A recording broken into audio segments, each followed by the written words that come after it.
말씀은 아모스 5장 24절입니다.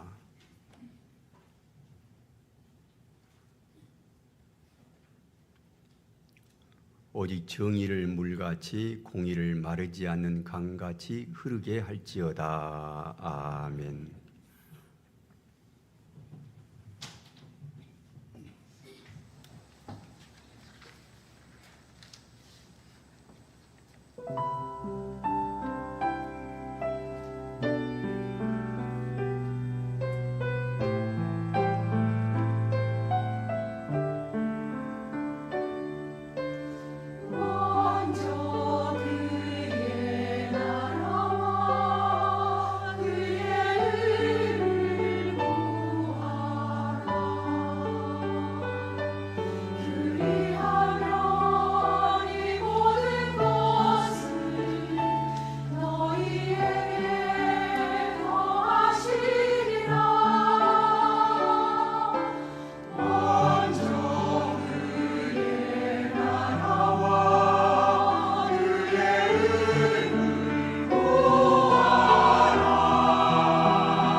자, 이 본문 말씀 아모스 5장 24절은 아모스 전체에 흐르고 있는 가장 중요한 주제 구절입니다.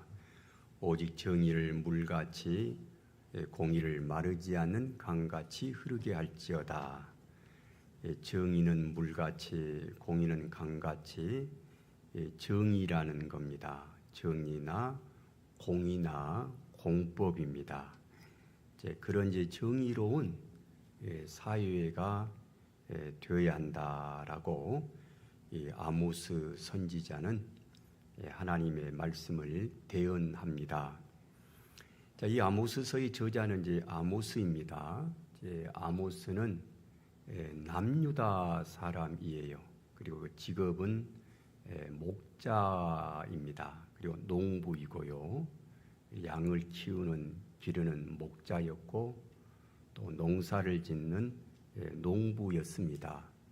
하여 이제 사회적인 신분으로는 낮은 계층이에요. 뭐 귀족이나 무슨 뭐 제사장이나 랍비나 그런 쪽의 사람이 아니고 농사꾼이고 목동이고 했습니다. 그는 이제 남유다에서 출생을 하고 자랐습니다만은 그의 이제 활동 무대는 북이스라엘입니다. 북이스라엘에 가서 하나님의 말씀을 대언했는데 그 아모스서의 대략적인 그 내용은 정의로운 사회입니다.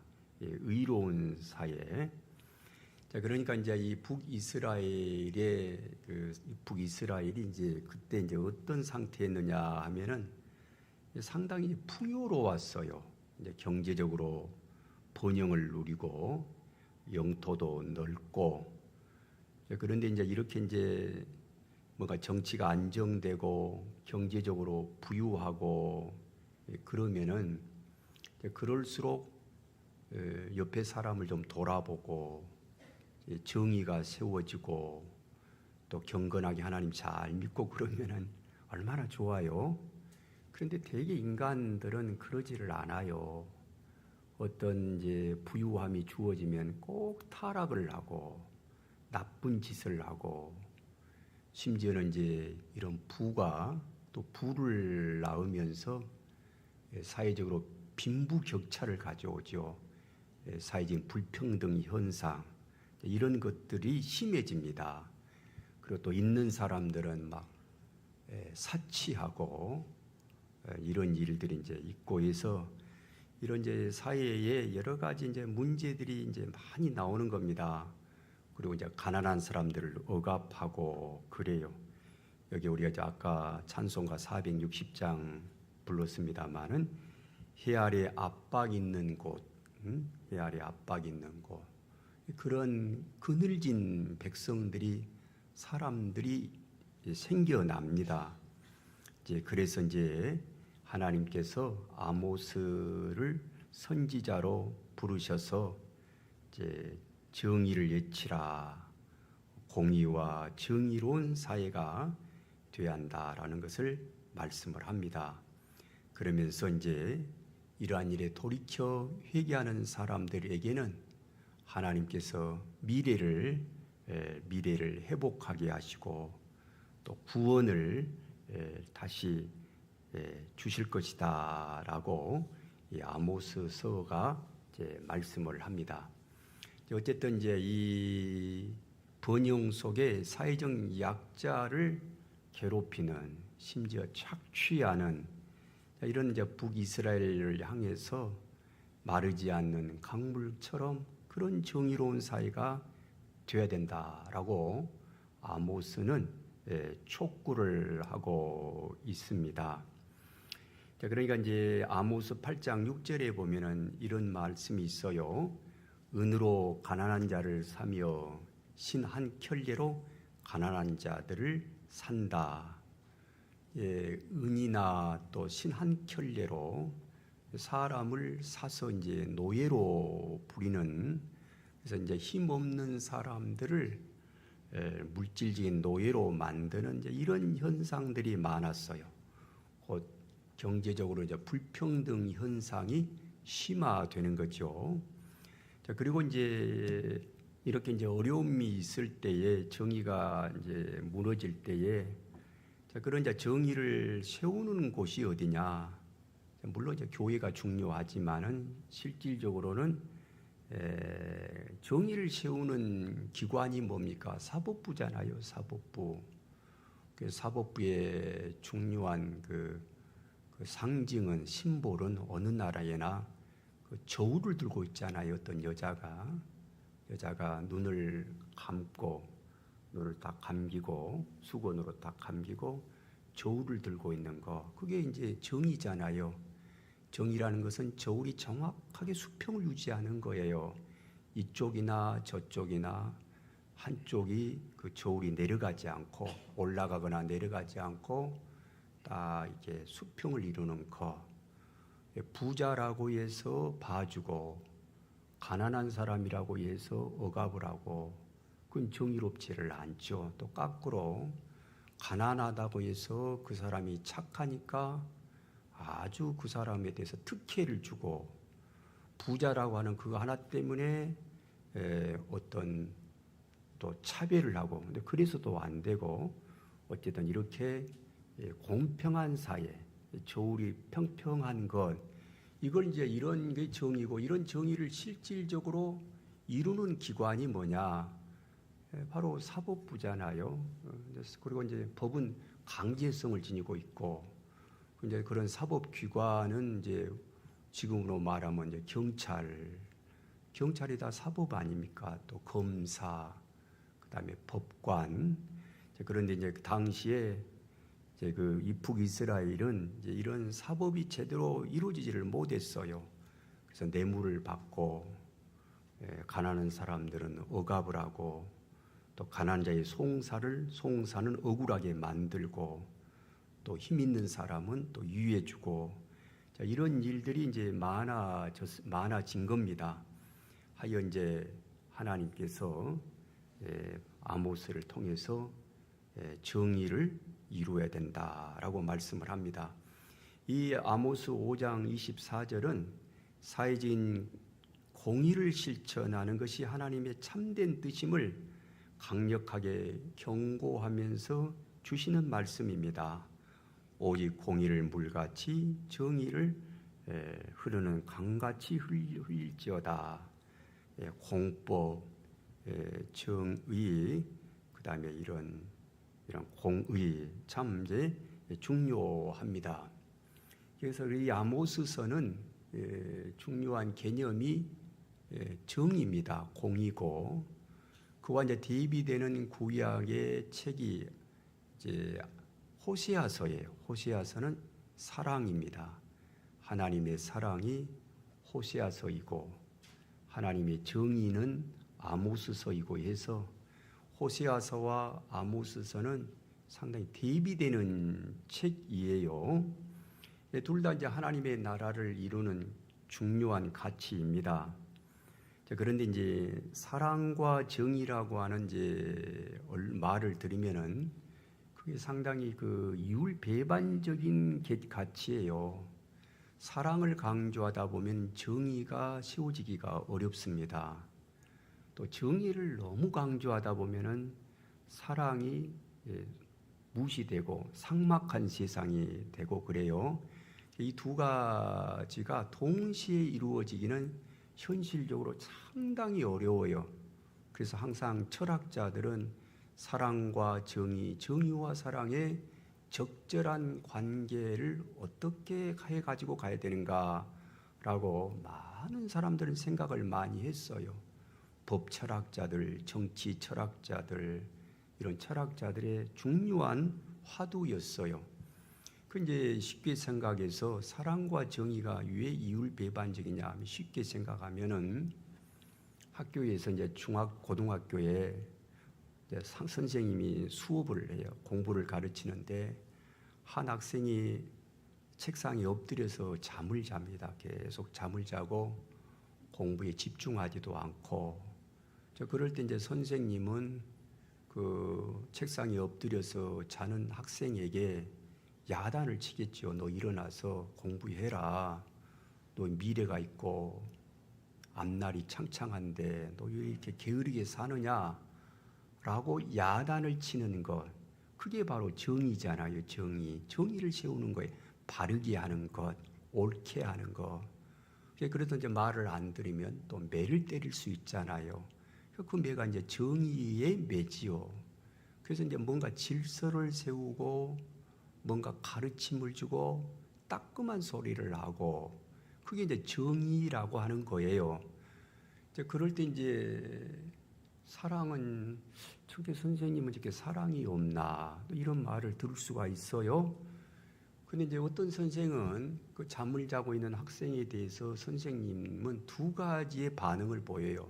앞에서처럼 그렇게 매를 들기도 하고 야단을 치기도 하고 심지어 잔소리를 하기도 하고 그렇습니다. 그런데 이제 어떤 선생은 이럴 수도 있어요.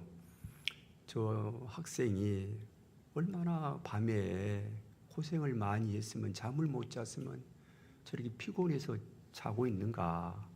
홀 어머니 모시고 집에다 청소하고 설거지하고 밥하고 심지어는 공장에도 다니고 저렇게 열심히 일을 해서 너무 몸이 참 다 무너지니까 학교 와가지고 졸음을 이기지를 못해서 저렇게 쓰러져서 자는구나. 참 저 학생 불쌍하다. 얼마나 참 마음이 아플까 하고 긍휼히 보는 거죠. 그게 바로 이제 사랑이잖아요. 그러니까 이제 이런 이제 사랑과 이 정의라고 하는 것이 상당히 동시에 이루기가 쉽지를 않아요. 이게 이제 그렇지만은 이제 바울 사도는 그런 말을 했잖아요. 사랑은 의와 함께 간다 그랬어요. 의와 함께 간다. 그러니까 사실 이제 생각이 깊은 사람들은 사랑과 정의를 결국은 같다고 생각을 해요. 삶을 성실히 살고 생각이 깊고 생각이 깊다는 말이 뭐겠어요? 철학적인 사고를 할 줄 안다 그런 말이잖아요. 그러니까 어떤 이제 학생이 잠을 자고 있는데 선생님이 야단을 치고 그러면은 생각이 부족한 아이는 또 불성실한 아이는 학생은 선생님한테 막 반항하죠. 아, 선생님 내 인생 내가 살 겁니다. 나 이대로 살다가 죽을 텐데 뭐 이렇게 선생님 나한테 매를 들고 그러십니까 하고 심지어 선생님은 멱살을 잡고 반항하고 그러잖아요. 그러나 생각이 깊은 학생은 선생님이 나에게 꾸지람을 주시는 것은 나의 미래를 생각하여 나보고 사람 되라고 앞으로 너 잘 살아야 되지 않느냐 그런 뜻으로 우리 선생님 눈물을 머금고 저렇게 매를 드시는구나. 그것이 얼른 표면적인 매지만은 사실 속에는 사랑이라고 하는 소가를 가지고 있구나라고 받아들여요. 생각이 깊은 아이는 자녀도 그렇잖아요. 자녀도 어떤 자녀가 아주 자기 앞일을 잘해요. 아주 탁탁 성실히 하고 부모 손때 타지도 않고 징징거리지도 않고 아주 일을 착실히 잘합니다. 또 생각도 아주 깊고 애어른이죠. 애어른. 국민학교생인데도 중고등학교도 중학생 고등학생인데도 어른 같아요. 생각이. 일찍이 철학적인 사고를 할 줄 아는 거죠. 철학적인 사고란 게 뭐겠어요? 왜 합니까? 어떻게 합니까? 근본을 묻고 근원을 생각하고 앞뒤 좌우를 멀티하게 그렇게 생각할 줄 아는 걸 철학적인 사유라 그러잖아요. 그런 철학적인 사유를 할 줄 아는 어른 같아요. 아이라도. 그럴 때 이제 그 학생은 선생님이 매를 들면은 나보고 사람 되라고 하시는가 보다 하고 사랑을 그 매를 그 정의를 사랑이라고 받아들이는 거죠. 우리가 이제 하나님 앞에 우리 하나님의 자녀들인데 우리 어떻게 할 때 이제 천국에 잘 들어가느냐? 어떤 사람이 천국 들어가고 예수님의 제자가 되느냐? 겸손해야 돼요. 겸손한 사람이 지혜롭게 돼요. 그 지혜가 많으면 철학을 갖는 거예요. 그 철학도 철학적인 신앙이에요. 철학적인 신앙. 성숙한 거예요. 그런 사람은 천국에 쉽게 들어가요. 예수님의 참 좋은 제자가 되고, 그런 사람은 주님께서 때로 나에게 시련을 주고 어려움을 줄 때에 섭섭하게 생각하지 않고 하나님을 원망하고 그러지 않고 결국 합력하여 선하게 복되게 나를 하시려고 때로 이런 일도 있고 저런 일도 있구나라고 좋게 받아들여요. 종말론적인 신앙을 가지고 하나님을 사랑하는 자, 그 뜻대로 부르심을 입은 자들에게는 단기적으로 부침은 있지만은 단기적으로는 산은 높고 골은 깊고 이러한 일들이 있지만은 결국 장기적으로는 하나님을 나를 좋게 하실 것이다 하고 인내하고 그리고 기다리고 그렇게 이제 주님을 꼭 믿고 가지요. 그런 이제 성도를 예수님은 참 좋아해요. 야, 네가 내 제자답다. 내가 네를 보니까 기분이 좋다. 내가 너를 볼 때마다 영광을 받아. 그래서 그런 사람을 장기적으로 복되게 하고 이 땅에서도 잘 살게 할 뿐더러 천국 갈 때에 편안하게 천국을 하나님께서 불러주시죠. 그러니까 이제 이러한 것이 하나님이 나에게 매를 들 때도 이건 나에게 사랑으로 주시는가 보다라고 이제 받아들이는 거. 그러니까 이제 정의와 사랑은 사실 하나입니다. 물론 언론 표면적으로 볼 때는 이게 배치되는 개념이에요. 언론 사랑 그러면 사랑은 곡선이잖아요. 부드러워요.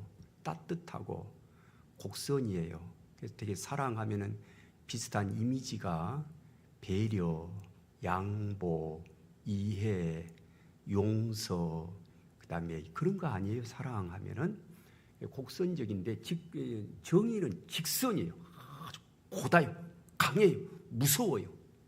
이 곡선과 직선이 함께하기가 쉽지 않지만은 수용하는 사람에 있어서는 피교육자나 또 교육을 받는 사람이나 성도나 자녀들은 성숙하게 생각한다면은 곧 이게 사랑이 정의고 정의가 사랑입니다.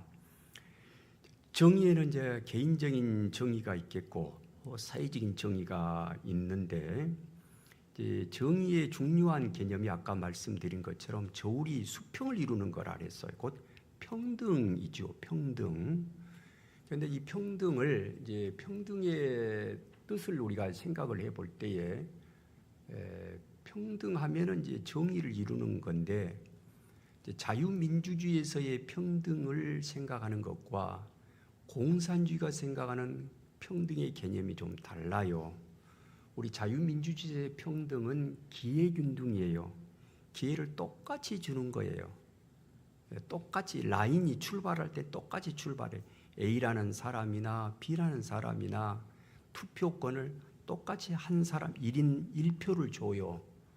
너는 흑인이니까 투표 안 준다 이러면 안 되고 인간이라면 누구든지 기회를 똑같이 교육받을 수 있는 기회, 또 참정권, 또 피선거권, 대통령이 되는 것도 누구나 될 수 있고 그래서 이게 기회를 똑같이 주는 것 이게 이제 우리 자유민주주의가 생각하는 정의의 개념이에요. 그런데 이제 공산주의는 엄청 너무 많이 나가요. 그들의 평등이란 건 결과의 평등이에요. 열매의 평등. 그러니까 어떤 소득, 이룬 소득을 똑같이 나누자고 하는 것이 공산주의가 말하는 평등이에요. 그리고 그들이 말하는 정의고. 그런데 이제 우리 기독교는 공산주의와 같이 갈 수 없는 것이 두 가지 때문이에요. 하나는 영적으로 공산주의는 무신론이잖아요. 하나님 신앙을 굉장히 싫어해요. 그들은 그렇게 되어 있어요. 그들 영적인 세계 속에는 귀신이 강하게 역사한다고 봐요. 그러니까 굉장히 인본주의적이고 무신론적이잖아요.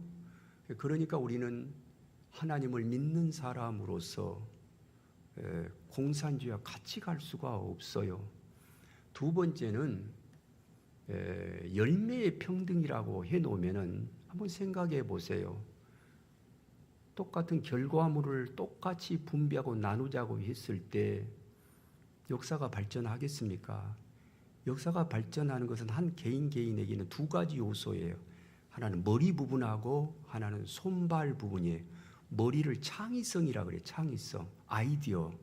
일론 머스크는 굉장히 창의성이 뛰어난 사람이에요. 빌 게이츠도 그렇고. 그러니까 거기서 수많은 것들이 발견되고 발명되고 그러면서 물질적인 풍요를 우리 인류에게 준 거잖아요. 이 창의성, 이 머리. 그 다음에 이제 손발, 이건 부지런함이에요. 성실함이에요.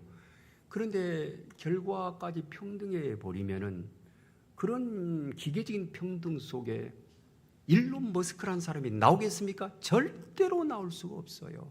빌 게이츠 같은 사람 나올 수가 없어요.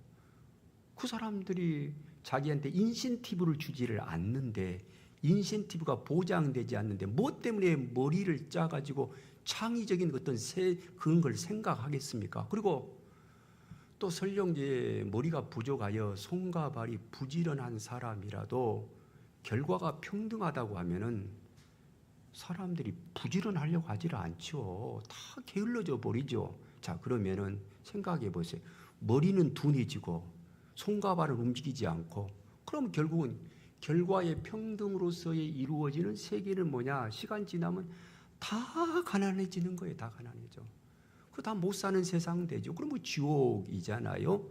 또 하나는 이 정의라고 하는 것이 굉장히 중요해요. 하나님 앞에 사람이 진실해야 되는데 자칫 이런 정의라든가 이런 것들이 사회적으로는 굉장한 이슈잖아요.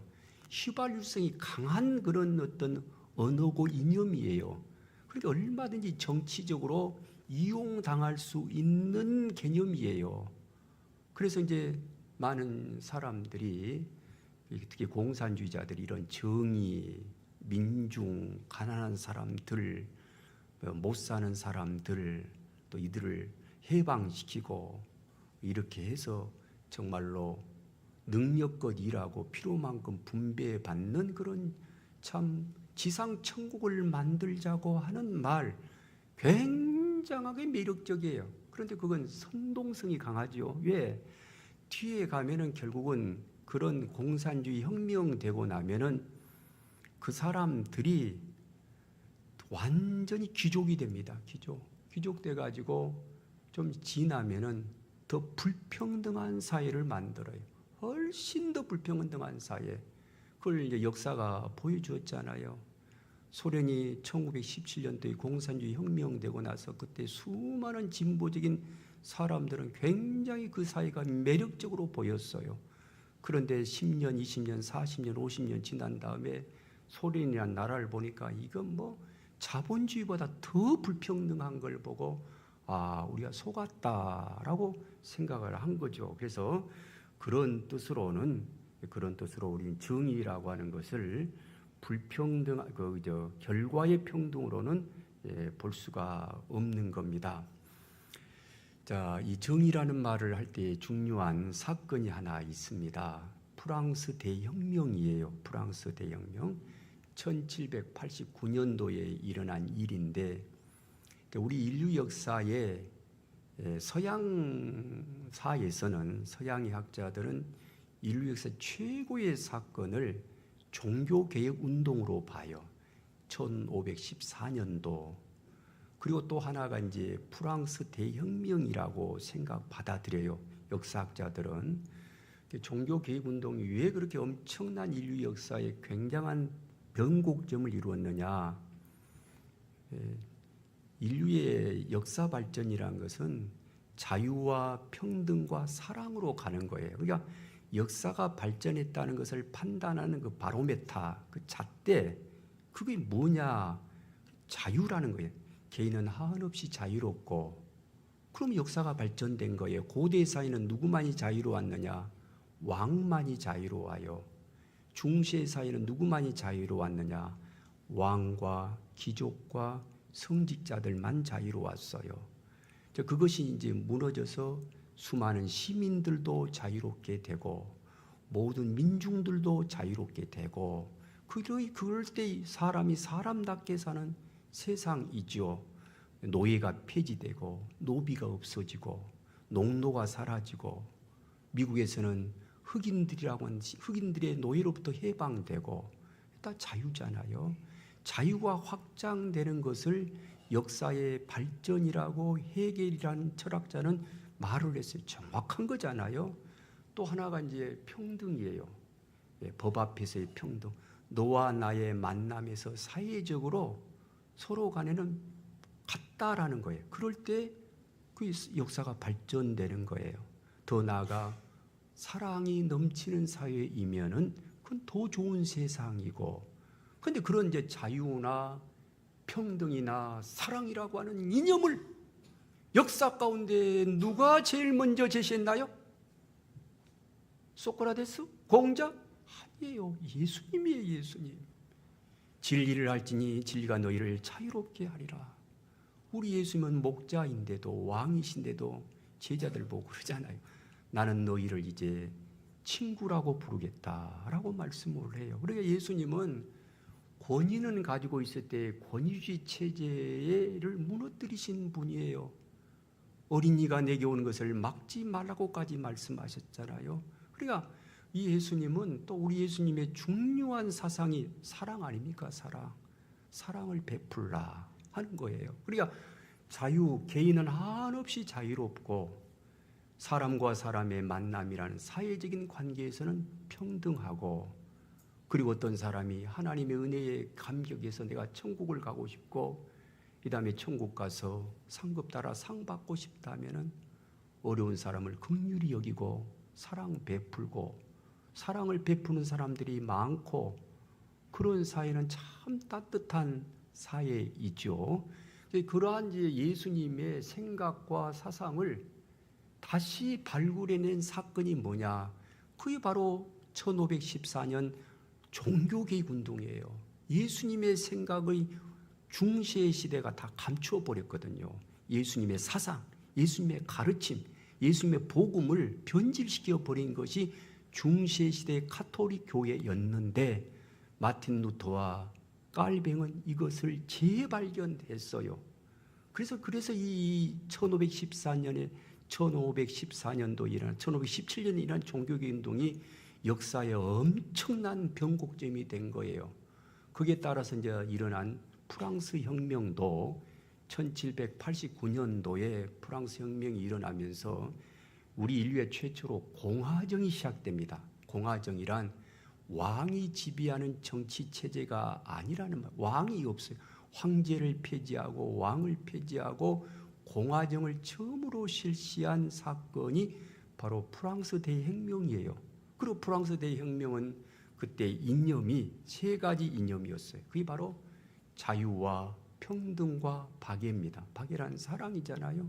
그게 다 예수님에게서 나온 거예요. 그래서 이러한 이제 세상을 아름답게 만들어 간 겁니다. 그래서 성경에는 이런 정의라는 부분을 말씀을 많이 하고 있어요. 자, 그러면서도 이제 정의라고 하는 것이 아까 말한 것처럼 강하고 무섭고 그러잖아요. 때로는 이게 이제 비판적일 수 있는 게 참 그런 거 있어요. 정의라는 것은 나에게 정의를 갖다 대고 밖에 사람들이는 너무 그걸 요구를 하면은, 정의 이런 그런 걸 이야기하면 비판적인 사람이 될 수밖에 없는데, 그때 예수님은 이런 말씀도 했어요. 네가 비판을 하면 비판받을 각오를 해라 그랬어요. 그러니까 이제 이게 뭐냐라면은, 사실 이제 목사가 설교를 한다는 거, 교사가 강단에서 학생을 가르친다는 것이 어렵잖아요. 힘들잖아요. 그럼 목사가 설교가 기술적으로 어려운가? 기술적으로 어려운 건 없어요. 자, 학교 선생님이 가르치는 게 왜 어렵습니까? 학원 강사는 하나도 어렵지 않아요. 저는 대학교 4년 동안 다니면서 과외를 많이 했어요. 과외하면서 이제 학생들 그 과외하면서 4년 다녔고, 또 미군 부대 가서도 미군 부대는 한 5시 되면 끝나요. 그럼 밤에는 자유로워요. 또 토요일하고 일요일 날은 근무도 안 하고 또 그때도 나와서 밖에 나와서 과외했고 신학교 다닐 때도 학생들 가르쳤어요. 근데 이 과외 선생이나 학원 선생은 하나도 어렵지 않아요. 왜? 그에게 인간이 되라, 사람이 되라, 도덕이나 윤리나 이런 거 안 가르쳐요. 지식만 가르쳐요, 지식. 지식 가르쳐 성적만 올려주면 돼요. 그게 뭐가 어려워요? 어려운 거 하나도 없어요. 그럼 뭐가 어려우냐? 학교 선생이 되었을 때 그 선생이 그 학생이 어떤 말을 할 때 그 말에 책임을 져야 되잖아요. 왜 목사의 설교가 어렵습니까? 설교한 대로 살아야 된단 말이에요. 그게 어려워요. 그러니까 힘든 거죠. 제가 이제 철이 없을 때 30대 때 이제 부목사 되고 나서 설교를 이제 지금도 가지고 있어요. 그 비디오로 옛날 비디오로. 그러니까 들어보면은 참 도저히 못 듣겠어요.